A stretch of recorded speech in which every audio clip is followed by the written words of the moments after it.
Hey guys, Robby Row here.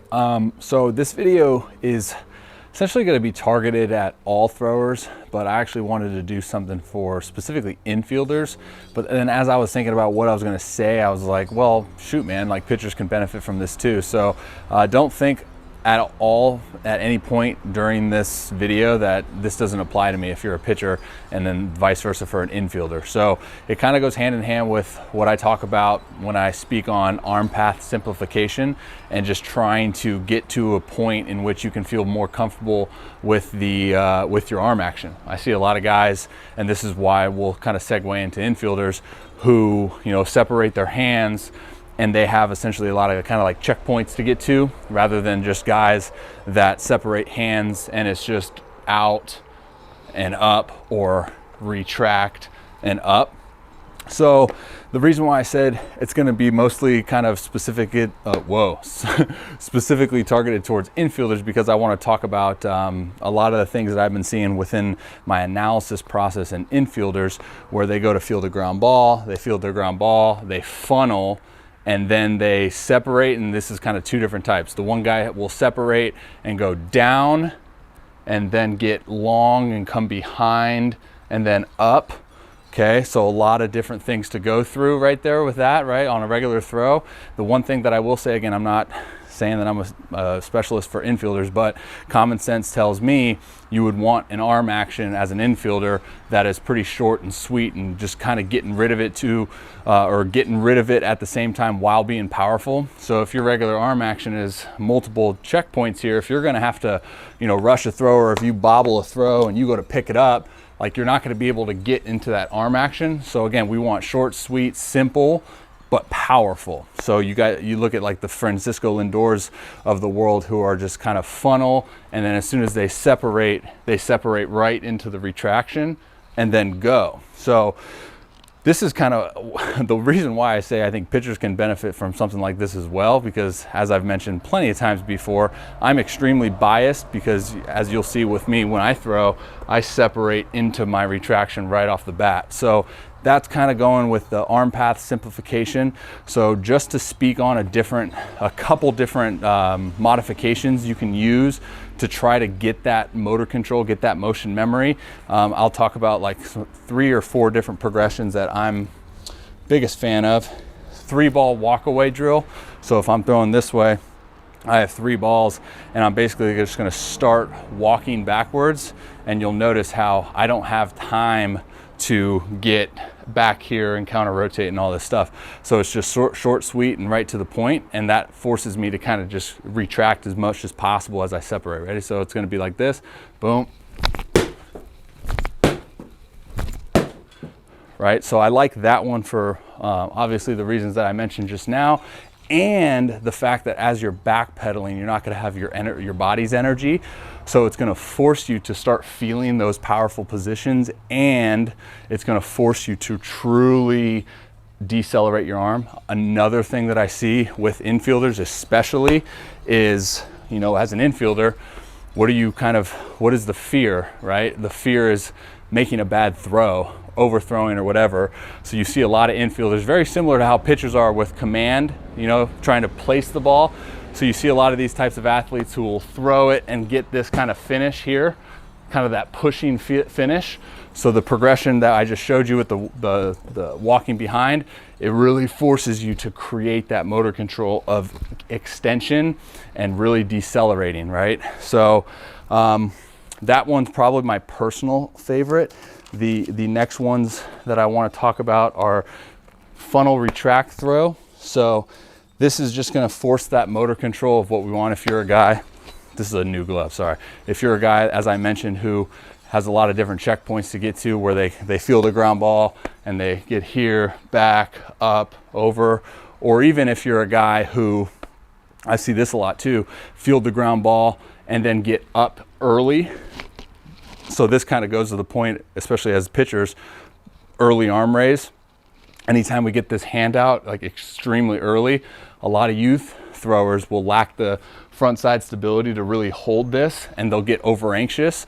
So their trunk will start to early, premature rotation, which will then kind of get this glove side to fly out. And then what you'll see is their shoulder and their hip go as one, and they're not truly able to create that separation. Again, going back to a guy like Lindor, who I use as an example a lot of times when I'm working with infielder analysis clients, is, you know, everything's essentially like perfect as he funnels and then separates into his scap.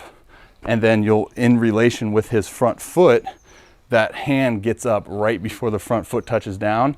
So then his hips are rotating. It's the same thing with pitchers, really. You're just on a slope. So the hips are rotating and you're into retraction. So then you create that separation, right? So this hip will rotate this way and then the shoulder won't rotate at all. So you create a good amount of stretch. It goes hand in hand with, you know, you can still create a ton of power output even if you don't have a long arm. Everyone thinks about this arm action being more powerful because you're creating leverage, and that's not the way that I look at leverage. So funnel retract, it's basically exactly what it sounds. So I'm going to go as if I'm throwing this way, and I'm going to do a makeshift. This is how I approach like pull downs in my throwing program, is I'm going to go shuffle, funnel, and then as I funnel into kind of my sternum, I'm just going to go straight into my 90 retraction and throw. Watch. Okay, very simple. Remember, I believe the feet match the hands and the hands match the feet. So the quicker we can be with our feet, the quicker we can be with our hands, and vice versa. The quicker that we can be with our hands, the quicker our feet will go. That's something that I believe. So again, funnel right into retraction, not funnel, long counter rotate, funnel, retract, and go. Feels pretty fuzzy coming out, dude. And then the next one, pinball throws. So if you're playing pinball, you pull the pin back, right, and hit it. It's kind of the same thing I look at as far as guys that struggle with feeling that arm action going into their retraction. So it's literally just that, where you kind of get here and you just kind of get this ball and go straight into back. So straight back, boom, and throw. So you're pulling the pin. I don't know why I named it, so go easy on me. So here, right? So you're trying to create that motor control, pull back, and as you pull back, this front side will go and give you direction. Okay?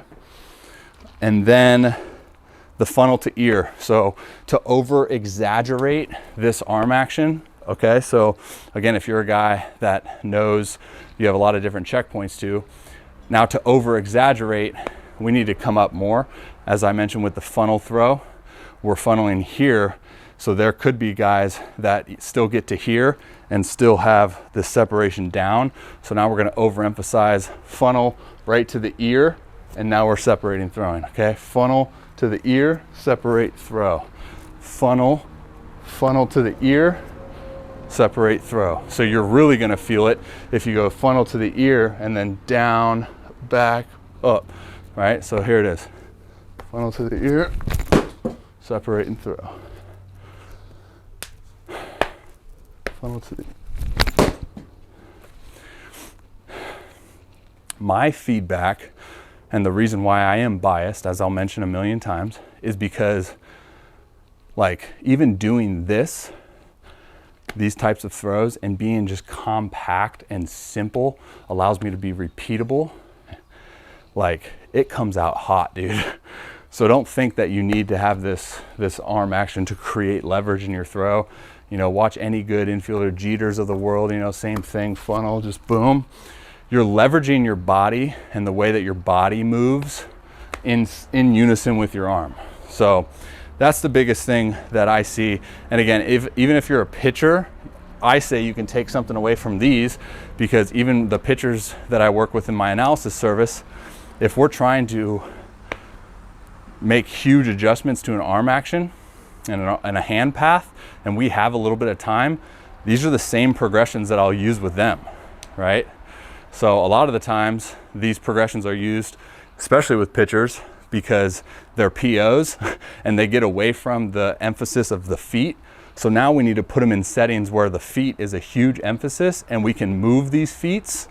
So then our hands could speed up. And then as soon as our hands speed up, you'll start seeing just a natural byproduct is not so much difference in here. It's just boom, separate and throw, right? Boom.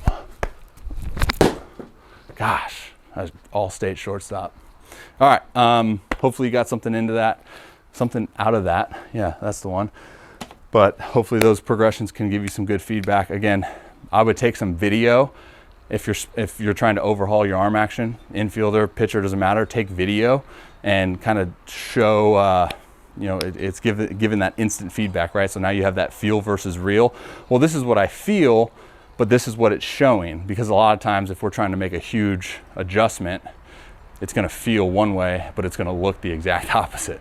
So take video and understand what we're trying to shoot for, right? Kind of echo the thoughts of front foot positioning in relation to where your hand is.